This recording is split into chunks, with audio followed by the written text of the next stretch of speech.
Hello and welcome to ज़रा हट के। मुबश्शिर ज़ैदी, ज़रार खुड़ो और वसतुल्लाह खान का सलाम कबूल कीजिए। आज हस्ब मामूल कॉलिंग डे है, आप ही की बात सुनी जाएगी। तो पहले हमारे कॉलर हैं साहिल साहब। अस्सलाम वालेकुम। जी अस्सलाम वालेकुम जी। वालेकुम अस्सलाम, कैसे हैं जी वो बशीर ज़ैदी साहब, पहले तो आज कायद-ए-आज़म की यौम वफ़ात है।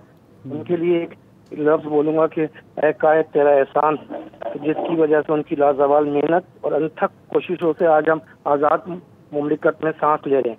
दूसरी बात मैं करूँगा, ये जो लाहौर का वाक़या हुआ है, इस पे दो बात करना चाहूँगा मैं आप लोगों से। पहली तो वो जो सीसीपीओ साहब ने जो बयान दिया है, वो मेरी समझ में नहीं आता कि जी फ्रांस में थी लेडी, रात को क्यों निकली। तो मेरा उनसे आपके प्रोग्राम के थ्रू कि भाई क्या मगरिब के बाद इस कौम की माएँ बहनें बाहर निकलना छोड़ दें? पुलिस रखवाला होता है हमारी जानो माल का, ना कि वो इस किस्म के बयान दे। ये वो सीसीपीओ हैं जिनकी वजह से इमरान खान और वज़ार साहब ने आईजी साहब को हटा दिया। अगली बात मैं इसमें करूंगा कि जी हमारे मुल्क का ये इतना बड़ा अलमिया है, क्या कहूँ कि जी मैं आपसे सवाल करता हूँ, ह्यूमन राइट्स ऑर्गेनाइजेशन किधर हैं? वो जब किसी को सरेआम फांसी की बात की जाए तो वो रोडों पे आ जाती हैं। उनसे पूछे जिस बच्चों के सामने उनकी माँ के साथ जाती गई उसकी ह्यूमन राइट को कुछ वायलेशन नहीं की गई। वो साहिवाल के बच्चे जिनके सामने उनकी बहन और वालिदैन को गोलियां मार दी गई, उनकी जो ह्यूमन राइट्स की वो वायलेशन नहीं की गई। इमरान खान साहब, मेरे तीन सवाल हैं। एक सेकंड मेरे जी। एक मैं आपको सिर्फ इतना बताना चाह रहा हूँ कि साहिवाल के वाक़े में भी और इस वाक़े में भी जितनी ह्यूमन राइट्स ऑर्गेनाइजेशंस हैं उन्होंने बिल्कुल बात की है। बल्कि जो औरत मार्च वाले हैं उनके कल मुजाहिरा मुल्क भर के प्रेस क्लब्स के सामने मुजाहिरे भी हैं। जो चीज़ मिसिंग है यहाँ पर वो है एक तो किसी मैंने ख्याल के जमात इस्लामी की एक रैली निकली थी, अगर उन्होंने कहा था कि फांसी दो और भी बातें हुई थी। किसी पॉलिटिकल पार्टी की अभी तक मैंने कोई इसमें प्रोटेस्ट रैली नहीं देखी, शायद हो जाए आगे जाते हुए। और जो जिन लोगों ने मतलब पूरी मुल्क में रफड़ा डाला हुआ था, जब वो सवा कमर साहिबा की एक पिक्चर या एक वीडियो आई थी, वहाँ से मुकम्मल खामोशी है। तो अगर हम टारगेट भी करें तो हम उनको टारगेट ना करें जिन पे हमेशा ही गालियाँ पड़ रही होती हैं कि यार आप किसके झंडे पे काम कर रहे हैं, आप किस एजेंडे पे काम कर रहे हैं। इस वक्त हम ये ना कहेंगे आप कहाँ हैं वो कहाँ हैं। इस वक्त तो हमें सिर्फ और सिर्फ हुकूमत और मेरा ख्याल है कि जितनी भी पॉलिटिकल फोर्सेस हैं सबसे पहले उनसे सवाल करना चाहिए कि अगर आप इस वक्त हुकूमत में हैं आप क्या कर रहे हैं। सीसीपीओ की आपने बात की और आपने देखा कि बहुत लोगों ने उसको डिफेंड भी किया हुकूमत की तरफ से, सबने नहीं किया। अली मोहम्मद साहब ने फॉर एग्जांपल ओपनली और क्लियरली कहा है कि ये कंडेमनेबल है और इसको यहाँ से हटा देना चाहिए। और जो शिरीन मज़ारी ने कहा, मलिका बुखारी ने कहा, फिर मरियम औरंगज़ेब ने आज कहा, तो विमेन पार्लियामेंटेरियंस ने तो कंबाइन अक्रॉस पॉलिटिकल डिवाइड उन्होंने इस चीज़ को कंडेम किया और कहा है कि सीसीपीओ को हटाया जाए। बिल्कुल, देखिए हुकूमत वक्त इज़ आंसरेबल एंड ऑब्वियसली जो प्रीवियस गवर्नमेंट्स हैं उनसे भी सवाल ये है कि आपने इन सिस्टम्स को बेहतर करने की कोशिश किया कि और बड़ी सिंपल चीज़ें होती हैं। रहील भाई सॉरी मैं थोड़ा सा टाइम लूँगा कि ये जो मोटरवे जो स्ट्रेच है जुलाई से कहा जा रहा था कि सर वहाँ पर लोग नहीं हैं, वहाँ पर लोग नहीं हैं। आप गूगल करके देख लें, डॉन में एक खबर छपी थी जुलाई 7 की जिसमें हज़ारों कंप्लेंट्स थी कि जी यहाँ पर वारदातें होती हैं, यहाँ पर कोई पुलिस प्रेजेंस नहीं है। ये है पूछने वाले सवाल, ये नहीं कि भाई आप जो इस चीज़ पे बात करते हैं आप उस पे बात नहीं करते। ये सारी चीज़ें डिस्ट्रैक्शंस हैं यार, क्या मतलब इन ट्रक की बत्तियों के पीछे हम लग जाएं। हमारे साथ अब मौजूद हैं एजाज अहमद साहब कराची से। जी एजाज भाई, अस्सलाम वालेकुम। हेलो अस्सलाम वालेकुम सर। वालेकुम अस्सलाम जी, कैसे मिजाज हैं सर? अल्लाह का शुक्र। जी जी जी सर, ये बात चल रही थी अभी लाहौर मोटरवे की तरफ जी, तो बस मैं कुछ बातें कहना चाह रहा था छोटी छोटी। तो हजरत ने इमरान खान साहब ने बड़ा हमें देश बनाया था पूरे इलेक्शन कैंपेन में, हजरत उमर को कोट कर करके कि जब एक कुत्ता भी भूखा मरता है तो मतलब जो है वो जवाबदेह होता है जी। तो मतलब मैं ये पूछना चाह रहा था, उनकी तरफ से कोई कंडेमनेशन भी नहीं आई, और अगर ये वाकया इस वाकये की जगह खान साहब की या बुजदार साहब की फैमिली गाड़ी में जा रही होती और किसी ने हवाई तौर पे किसी ने एक पत्थर मारा होता तो फिर क्या वो वाकया बड़ा होता या ये वाकया बड़ा होता? बस ये पूछना चाह रहा था। बिल्कुल, वो वाकया बड़ा होता और यही हमारे हुक्मरानों की जो है ओवर द ईयर्स वो यही रहा है कि जनाब आवाम के लिए और हैं और खुद के लिए और हैं। यार जितना शोर मचा है सीसीपीओ के इशू पर, हाँ। ठीक है, डिटाई के साथ उसको डिफेंड किया जा रहा है। क्यों? क्योंकि आपने उसको बज़ाहिर अपने सियासी मकासद के लिए इस्तेमाल करना है, क्लियर बात है यार।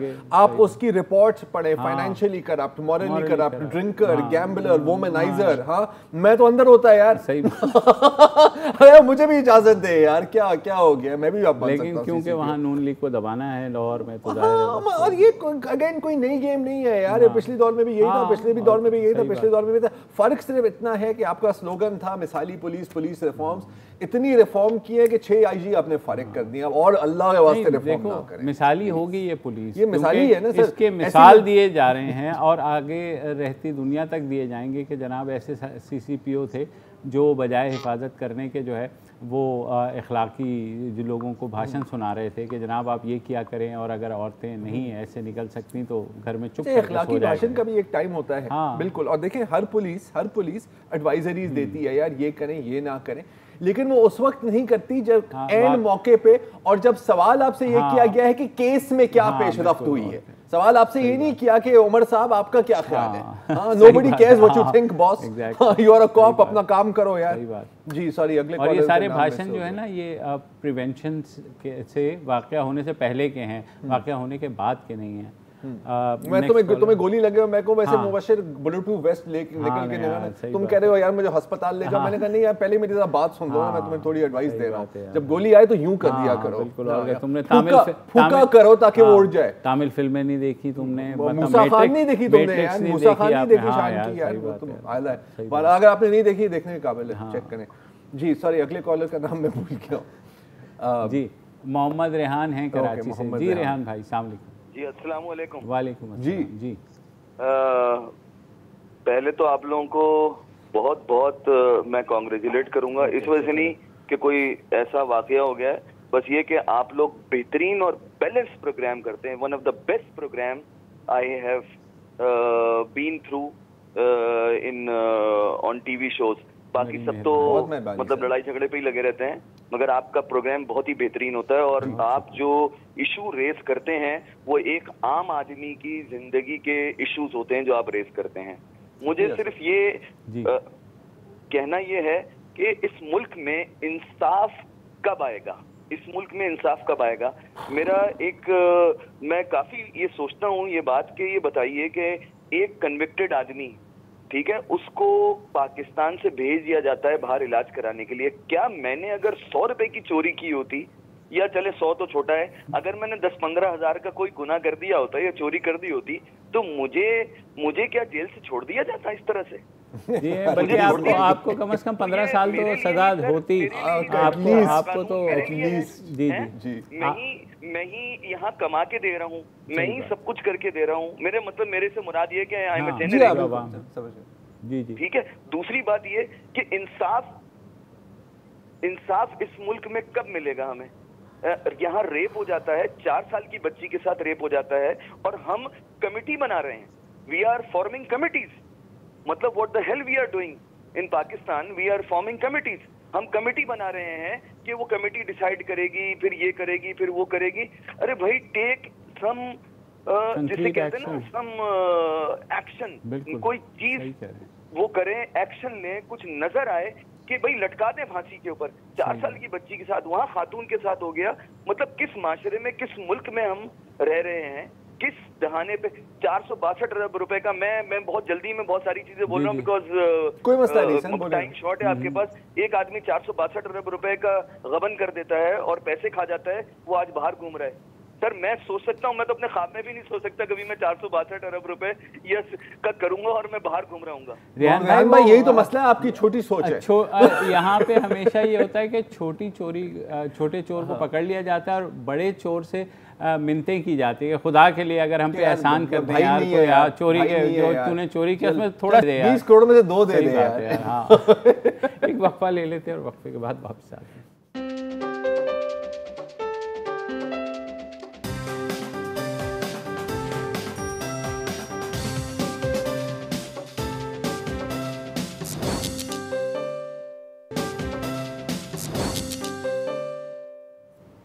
Welcome back. और मैं अगली कॉलर हैं तूबा खान कराची से। अस्सलाम वालेकुम जी।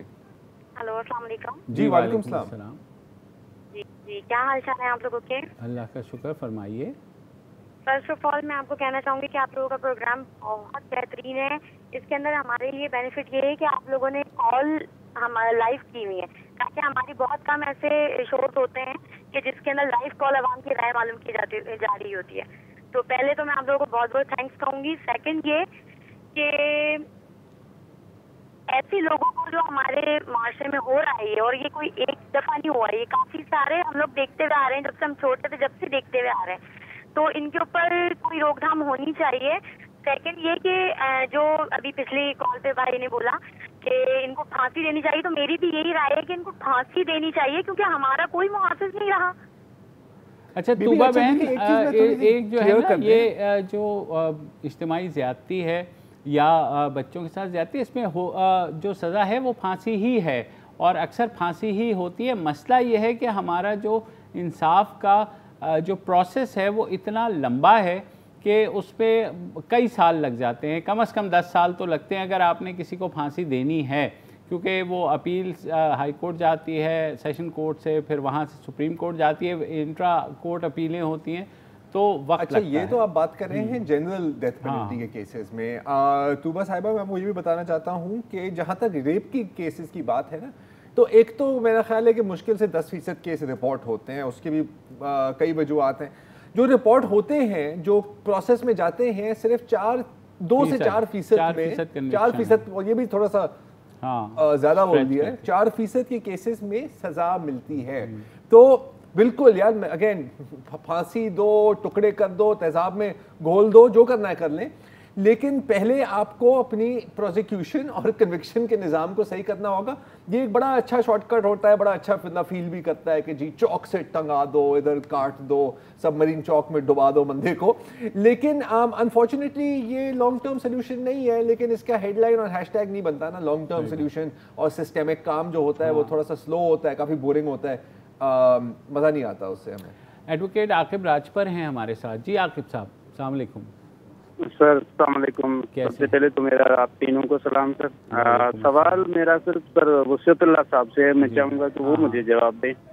आपका एक प्रोग्राम चलता है, अभी आपसे पहले चल रहा था, बैरिस्टर हैं को असद रहीम साहब, अभी उसका प्रोग्राम भी चल रहा था कराची के ऊपर, और 2-4 दिन पहले एक बड़ा आर्टिकल भी लिखा था डाल में, और उसका इशू ये था कि भाई पीपल्स पार्टी फेल हो चुकी है, तो अब ये उन्हें कराची को एक अलग सूबा बनना चाहिए। मेरा सवाल ये है कि फेल तो सारी निज़ाम यहाँ हो चुका है, हमारा पूरा जो भी समाज है पाकिस्तान का वो फेल हो चुका है। अभी जिस मौजू पे आप डिस्कशन कर रहे हैं वो क्या फेलियर नहीं है, क्या निशानी नहीं है फेलियर की? फिर क्या होना चाहिए? फिर पाकिस्तान के टुकड़े करने चाहिए? मेरा सवाल ये है कि डॉन ने एक लिखा था एडिटोरियल, जिसमें उसने कहा था कि भाई इस तरह के इश्यूज को न छेड़ा जाए, ये एक हिसास इशू है जिसपे आप सूबे की अलग प्रोविंस से भी बात करते, उस पार्टी वालों को टांग दें, एमक्यूएम वालों को टांग दें, नवाज लीग को टांग दें, जो भी करप्शन है उन सबको टांग दें। हल ये नहीं है।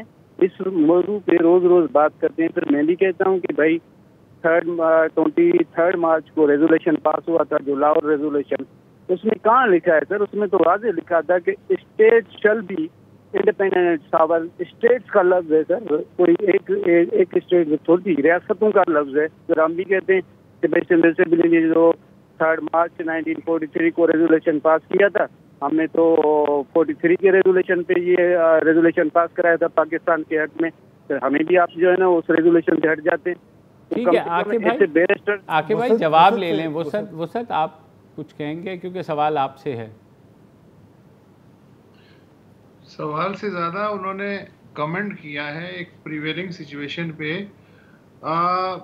देखिए इसके दो तरह से मैं इसका जवाब दूंगा। पहली बात तो ये है कि अगर ये कोई समझता है कि सूबे जो हैं वो आसमान से उतरे हुए हैं और उनमें कोई तब्दीली नहीं हो सकती, तो मैं इसी सिंध की मिसाल देता हूँ कि 1849 से लेके और 1937 तक सूबा सिंध जो है वो बॉम्बे प्रेसिडेंसी में गायब हो गया था, उसका वजूद ही अंग्रेज़ों ने ख़त्म कर दिया था।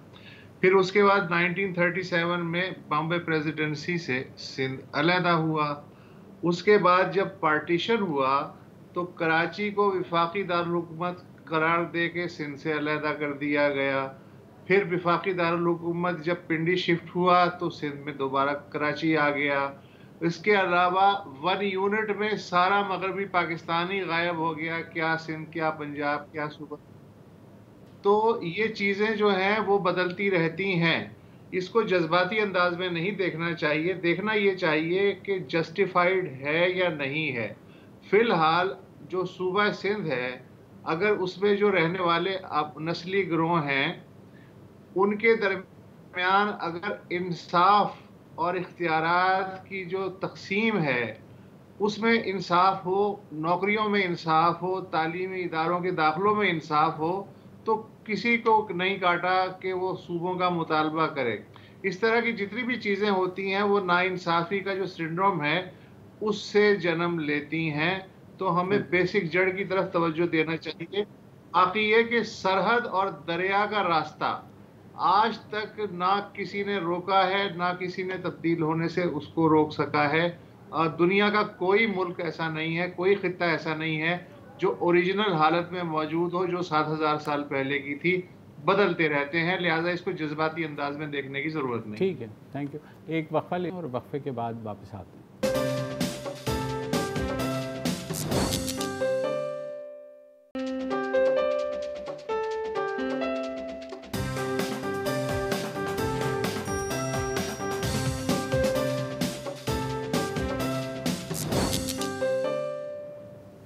वेलकम बैक जी। और अगले कॉलर हैं साबिर माइकल साहब कराची से। अस्सलाम वालेकुम साबिर साहब। वालेकुम सलाम। कैसे हैं आप? सबसे पहले तो मैं आप तीनों का शुक्रिया अदा करना चाहता हूँ इतना अच्छा प्रोग्राम करने के लिए, और आपकी तीनों की जुगलबंदी को अप्रिशिएट करना। बहुत मज़ा आता है और बहुत कुछ सीखने को मिलता है। Thank you. अच्छा जी, दूसरी चीज़ मैं इससे पहले कि अपने मौज़ूआत पर आऊँ, सिर्फ एक प्रोग्राम जो आपने एडमिनिस्ट्रेटर साहब फ़हीम साहब के साथ किया था, जी जी, उन्होंने 3 दफ़ा एक लफ्ज़ इस्तेमाल किया था जब वो अपनी प्लम्बरिंग थ्योरी के बारे में बात कर रहे थे। तो उन्होंने 3 दफ़ा लफ्ज़ भंगी भंगी भंगी बोला। जी बिल्कुल। ऐसे बंदे से मुझे ये तवक्को नहीं थी। और थोड़ा सा जब इस किस्म के लोग आते हैं तो उन्हें पता होना चाहिए कि ये लफ्ज़ जो है बहुत सारे लोगों के लिए ऑफेंसिव। नहीं, बिल्कुल सही बात है, सही है ना। तो मैं फ़हीम साहब तो एक्चुअली पता है साबिर साहब, हमें भी उस वक्त कुछ कह देना चाहिए। नहीं, मैं सिर्फ अपने जज्बात का इजहार कर रहा हूँ और ये नोट करा रहा हूँ कि कुछ लोग ऐसे भी होते हैं जिनको नोट हो रही होती है। सही। अच्छा जी, दूसरी चीज़ सर, मैं क्विकली 2-3 चीज़ें कहना चाहता हूँ। नंबर 1, मैं ये मुतालबा करना चाहता हूँ सिंध गवर्नमेंट से कि सिंध माइनॉरिटी राइट्स कमीशन जो है उसका बिल 2 साल पहले पास हो चुका है, उसके अभी रूल्स नहीं बने और वो कमीशन फॉर्म नहीं हुआ।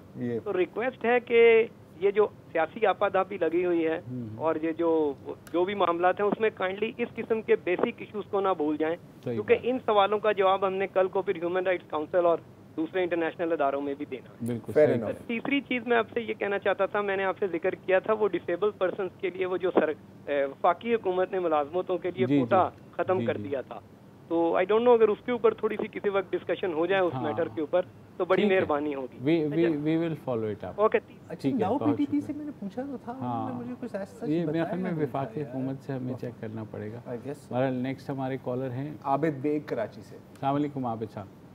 वालेकुम अस्सलाम जी। मुझे 2-3 बातें करनी है, उम्मीद है पूरी मेरी बात सुनिए। बिल्कुल। एक तो मैं ये कहना चाह रहा हूँ कि जो मिसिंग पर्सन के हवाले से इतनी बात होती है, इतने लोग मिसिंग है, इतने लोग, भाई मेरे शहर के 1.5 से 2 करोड़ लोग मिसिंग है, उसके बारे में कोई बात करेगा? चीफ जस्टिस साहब ने भी बात की कि जी इस शहर की आबादी 3 करोड़ रुपए से 2.5 करोड़ तक चली गई है, उस पर कोई बात नहीं करता। दूसरा मैं ये कहना चाहता हूँ कि भाई कराची के जितना रेवेन्यू है उसका 25% उनको रिटर्न कर दिया जाए। जितनी हमारी ये जो एजेंसीज हैं उनसे लेके जो फलाई इदारे हैं, छिपा हुआ, ईडी साहब हुए, जेडीसी हुए, इनके हवाले कर दिया जाए तो 3 साल में शहर का नक्शा बिगड़ जाएगा, बहुत बेहतरीन हो जाएगा। तो ये गवर्नमेंट चाहे तो 25% जितना भी है टैक्स वो इनके हवाले करे, छोड़ दे सबको कि ये वो करेगा वो करेगा, ये लोग करके दिखाएंगे आपको। और तीसरी जो आखिरी बात है वो आपसे मुझसे रिलेटेड तमाम लोग स्टेक पे हैं, इस लिहाज से मैं आपको बताऊं कि साइबर क्राइम के हवाले से आज से 1-1.5 महीने पहले मैं यूफोन की सिम इस्तेमाल करता हूँ, उसमें मुझे एक कॉल आई कि जी आपका 5 लाख रुपए का इनाम निकला है। मैंने कॉल रिफंड करके बंद करके फौरन हेल्पलाइन पे मिला कि जी मुझे इस नंबर से फोन आया है।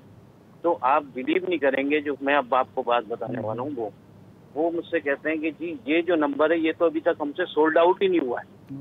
और उस नंबर से मुझे कॉल आ गई। तो जब मैं उनसे कह रहा हूँ कि भाई जब आपके पास से सोल्ड आउट ही नहीं हुआ तो वो इतना एडवांस सिस्टम है हैकर का कि वो ऐसे सिस्टम से यूज कर रहा है जो भी सोल्ड आउट ही नहीं हुआ, तो इसका मतलब है कि आपके मेरे सबके नंबर से फिर अनसेफ है। कोई भी शख्स इस नंबर को हैक करके और कोई भी मिसऐप कॉल कर सकता है, बाद में फंसेगा कौन।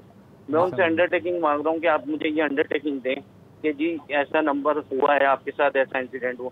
वो यही जवाब देते हैं कि जी हमारे तो हमने ब्लॉक कर दिया। वो मैंने कहा ब्लॉक कैसे कर दिया जब आपका अच्छा आबिद साहब थोड़ी सी कथा कलामी की बात, ये मैं आपको बताया तो ये होता कैसे है। एक सॉफ्टवेयर आता है which is called a spoofing software, और आप तो यूफोन की बात कर रहे हैं, मुझे याद है कि मैं शायद पिछले साल की ही बात है कि कुछ लोग ISPR का नाम लेके लोगों को कॉल कर रहे थे कि जी मैं मेजर जनरल फलाना फलाना हूँ और आपने ये किया है, आप हमें बैंक अकाउंट डिटेल्स दें। कुछ लोग डर गए।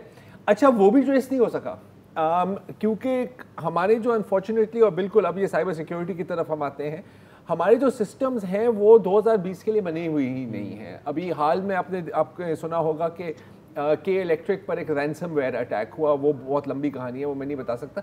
ये होता रहता है, तो अनफॉर्चुनेटली बिल्कुल नहीं होना चाहिए।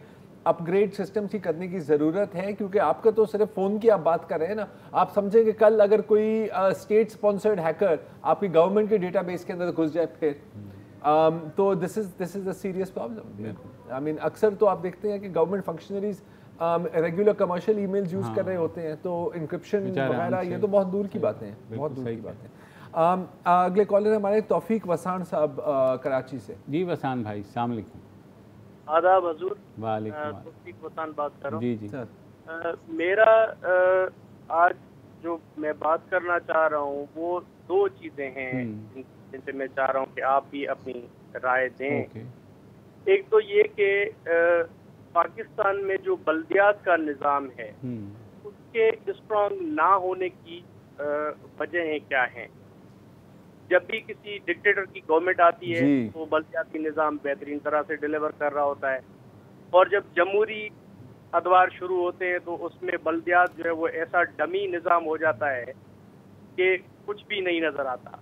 मसलन अभी मेरे सिंध प्रोविंस के लोकल गवर्नमेंट एक्ट 2013 की अगर मैं बात करूँ तो उसमें एक यूसी को ऑक्ट्राइज जिला टैक्स की मद में 5 लाख रुपए मिल रहे हैं, और उस 5 लाख रुपए में से यूसी के चेयरमैन से मैं एक्सपेक्ट कर रहा हूँ कि वो यूसी के तमाम तर मसाइल हल करें। सही बात। जिनमें से 4,78,000 रुपए वो सिर्फ तनख्वाहों की मद में दे रहा है, तो बाकी के जो 22-25 हज़ार रुपए बच रहे हैं उसमें यूसी पेरिस बनेगी। ये हमारी एक एक्सपेक्टेशन। बिल्कुल ठीक है तौफीक भाई, इसके दो जवाब हैं। एक तो ब्रेक लेके ब्रेक ले लेते हैं, चले हाँ ब्रेक के बाद आपके सवाल कंटिन्यू रखते हैं और उनका जवाब भी देंगे। एक वक्फा ले लीजिए।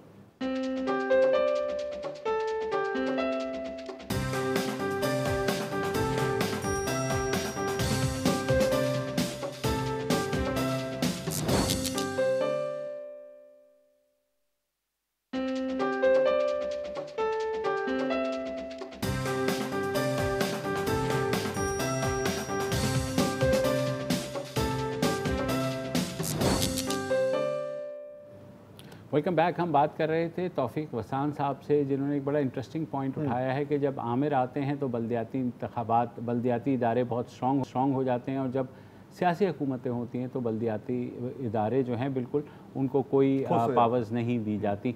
तो कंटिन्यू कीजिए तौफीक साहब। जी हजूर, एक तो ये मेरा पॉइंट था जो बल्दियाती निज़ाम के हवाले से। दूसरा मेरा पॉइंट है पुलिसिंग के लिहाज से कि हमने जानबूझकर पुलिस को इतना कमज़ोर करने की कोशिश की है कि इस इदारे पे किसी का एतमाद नहीं है, और जो इस इदारे की कमज़ोरी के जिम्मेदार हैं उनकी अहमियत है पाकिस्तान। ठीक है। अच्छा, यहाँ पर मुख्तलिफ ऑपरेशंस हो रहे हैं जी, जितने आपने इन ऑपरेशंस पे पैसे खर्च किए, अगर इसके आधे का चौथा हिस्सा आप पुलिस पे खर्च करते तो पुलिस टारतन बन जाती। बिल्कुल सही कह रहे हैं। लेकिन हमारा जो इंटेंशन है वो इस इदारे को एक डमी इदारा बनाकर सियासी जो घराने हैं उनका दरबारी बनाकर चलाने का जो एटीट्यूड है, उसकी वजह से ये सारे के सारे मामला जो हैं वो ठीक नहीं हो रहे। ठीक। और अगर इसको अभी भी ठीक नहीं किया तो मजीद हालात खराब होंगे और इंतजार की तरफ। समझ गया तौफीक भाई। दो चीज़ें मैं सिर्फ मुख्तसर क्लियर कर दूं। आमिर क्यों बल्दियाती इदारों को सपोर्ट करते हैं। जो फ़ौजी आमिर आते हैं, ज़ाहिर है उनकी कोई पॉलिटिकल बेस नहीं होती, सियासी जमातें उनके लिए अपोजिशन होती हैं, तो वो एक बल्दियाती निज़ाम खड़ा करते हैं जो ए पॉलिटिकल होता है, जिससे वो अपनी फिर सपोर्ट लेते हैं। बदकिस्मती ये है कि जब सियासी हुकूमतें आती हैं तो सियासी हुकूमतों के अंदर भी डिक्टेटरशिप है। वो अपने जो लीडर है, किसी भी सियासी जमात को आप ले लें, वो अपने से नीचे वाले को एम्पावर करना ही नहीं चाहता। किसी भी पार्टी की आप सेकंड स्ट्रिंग लीडरशिप देख लें, जो ज़रा सा उभरने की कोशिश करता है उसको ऐसे दबा दिया जाता है कि जैसे जो है सिर्फ नाम उसी का रहे जो सियासी जमात का लीडर है। बिल्कुल। और यही बदकिस्मती है जिसकी वजह से बल्दियाती निज़ाम हमारे यहाँ चलने दिए नहीं जाते।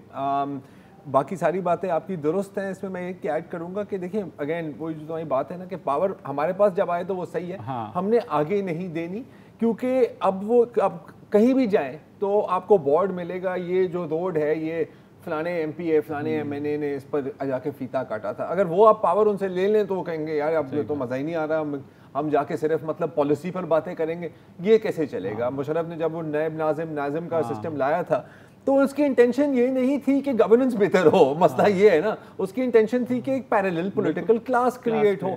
तो इससे बेचारे बल्दियाती निज़ाम बदनाम हो जाता है। हाँ, जहाँ तक कराची की बात है, और अभी थोड़ी देर पहले एक साहब बात कर रहे थे ना कि यार ये अलग सूबे की बात क्यों हो रही है।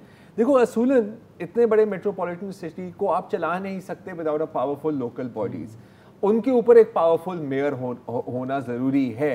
आप दे इख्तियारात, अगर वो डिलीवर नहीं कर रहे तो लोग खुद ही उनको चौक में जाके टांग देंगे और किसी को बात करने की ज़रूरत ही नहीं होगी कि अलग सूबा बनाओ, ये बनाओ, वो बनाओ। It is a question of governance. सही बात।